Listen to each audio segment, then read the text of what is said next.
মাম্মা কি কি রান্না করেছো?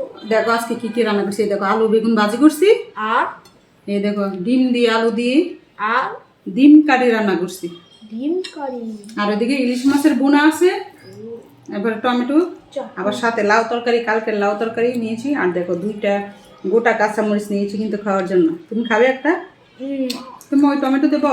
না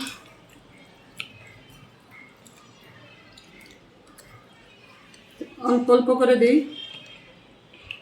ঈশানকে আলু ভাজি দিই।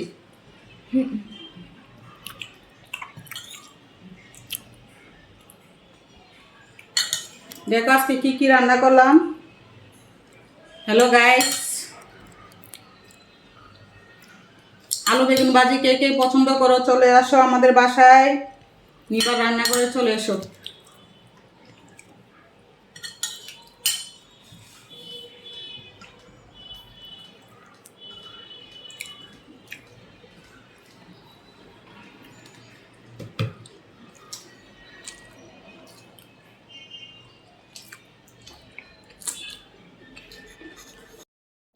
শুটকি বোনা নিয়েছি খাওয়ার জন্য। আজকে শুটকি বোনা দিয়ে খাবো অনেক মজা করে, রুনা ইলিশের বোনা। দেখেন কতগুলো নিয়েছি রান্না করে।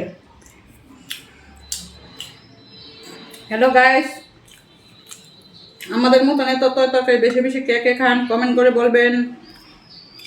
আমরা খাই বেশি একটু। দেখতে পাচ্ছি। দেখো আজকে ডিম নিয়েছি, ডিম ডিম ডিম খাবে ঈশান? ঈশান তোমাকে আর ডিম দেবো? না আলু টমেটো তো নিলাম না, টমেটো দিয়ে রান্না করেছি বেশি বেশি।